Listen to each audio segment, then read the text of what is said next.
Good morning. Good morning. Gee, it's great to start your day with coffee with Karma today.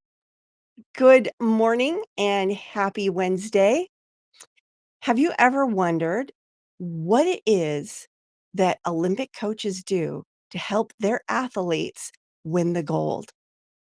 And if you've wondered that, have you ever wondered if those same techniques could be applied to you and your business and your efforts to write a book? Well, in this episode, I'm going to be sharing 5 strategies that Olympic coaches use to help their athletes become better and how that you can apply it to your author's journey. My name is Carma Spence, and I help executive coaches, business leaders, and consultants write, publish, and market client attracting books so that they can grow their businesses. And a lot of that can be done in 90 days or less. How cool is that? So let's go on to tip number 1: develop a winning mindset. Mindset is everything. And I've been learning over my umpteen years in my career and in my business is that mindset is a journey. You never quite reach the destination. You reach milestones, yes, but it's always an ever evolving journey because number one, we're human and we're complex and we have lots of layers. We're like big giant onions. And number two, life throws us curveballs. It does. And we have to approach those curveballs constantly honing and refining our mindset. So if you can cultivate a positive and determined attitude and mindset toward your book and your business, and again, this may be a work in progress, but start where you are. We which is where we all start. We all start wherever we are, and that wherever we are gets better over time, and believe in your ability. I believe in your ability. I know you can write a book. If if the Lord has placed on your mind the desire to write a book, then the Lord has also given you the tools you need in which to write it. That is my belief. So believe in yourself. And if you can't right now, that's okay. Borrow some of my belief. Thing number 2: set specific and measurable goals. Excuse me. Just like Olympic athletes determine clear, achievable goals for what they want to do, um, I've actually heard this from Olympic athletes. They aim for the gold, but sometimes if it's their first Olympic, they're aiming for the silver. I mean, they're aiming for the gold, but they're happy to get the silver because they know it's a work in progress. So outline what success looks like for you. What is that end goal that you're trying to achieve in your business, in your life, with your book? Basically, anything you want to achieve, you should create a clear vision of it. And I understand that that can be hard. I've struggled with that at times too. Um, and with what I love, this is something I've learned, and I love it. That vision gets clearer over time. It too is like an onion. It's like it's got layers. Only it's a reverse onion because you're starting from the center and building out. But create that vision, get as clear as you can about it, then set milestones that will get you there, and then work towards the first milestone. Don't focus on the entire journey because that can be overwhelming. Focus focus on the entire journey. Where are you going? Then set up milestones. Then, as you work toward that final journey, focus on the current milestone, maybe with a little bit of an eye towards the next milestone. That way, you don't have to be overwhelmed and you can achieve your goal one step at a time.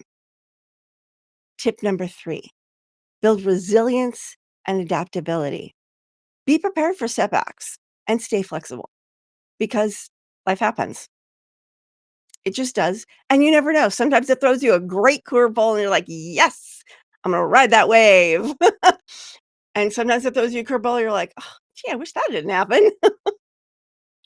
Just roll with it. Just roll with it.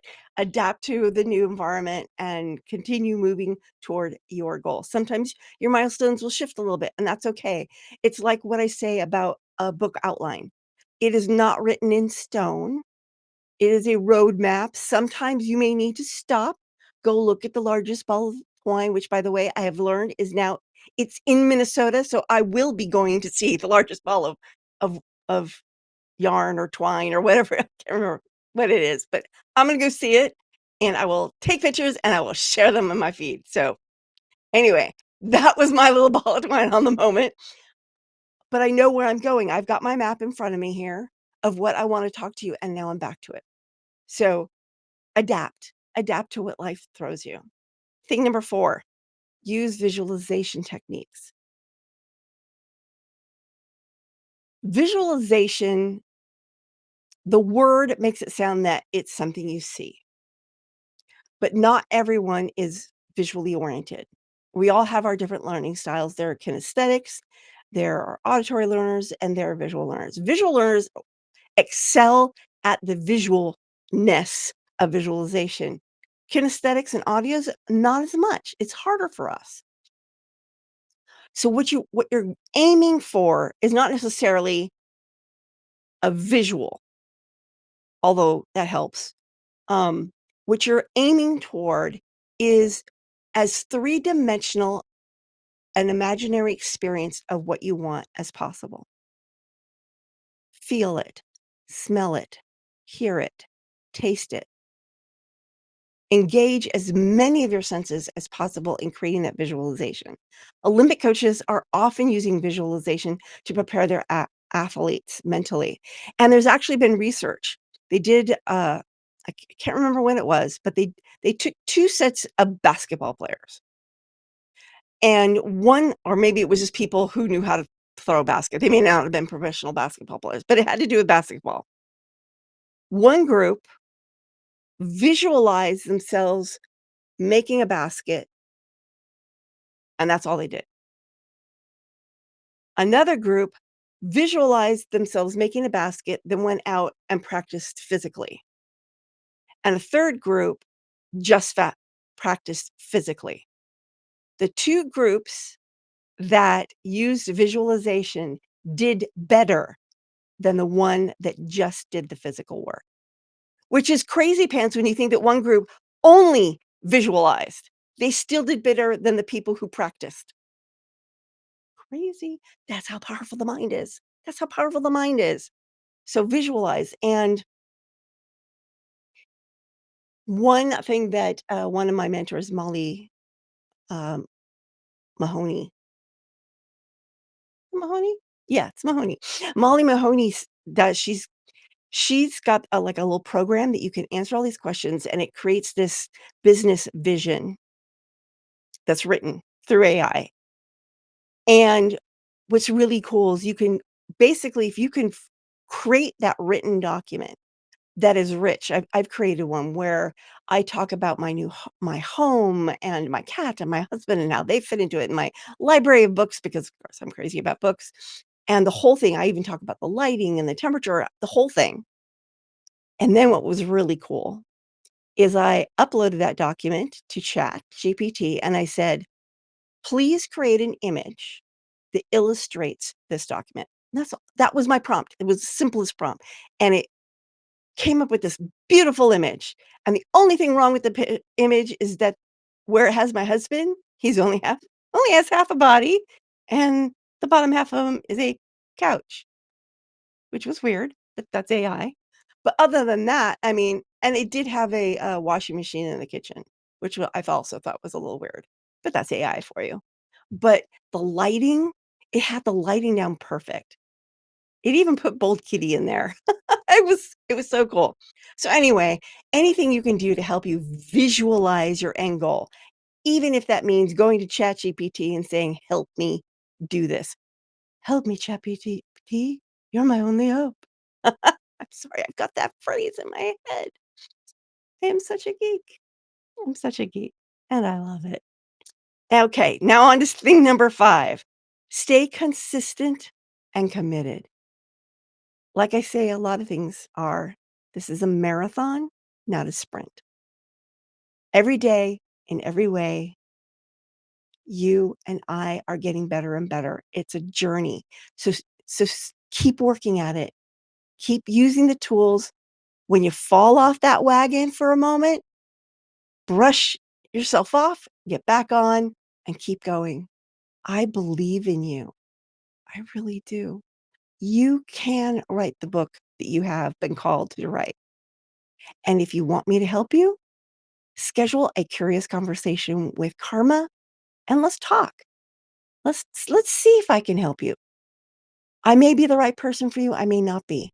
But let's have a conversation, and if we are a good fit, we'll set up another conversation to talk about that. If we're not, then I will point you in the right direction. I'm not gonna point I'm not gonna point you in the wrong direction. Let me just put it that way. At least not intentionally. Yeah. I would never intentionally do that to you because I do believe in you and I want you to achieve your goals. And if there's something I can do to help you do that, I will do that. This is Carma Spence saying ciao for now.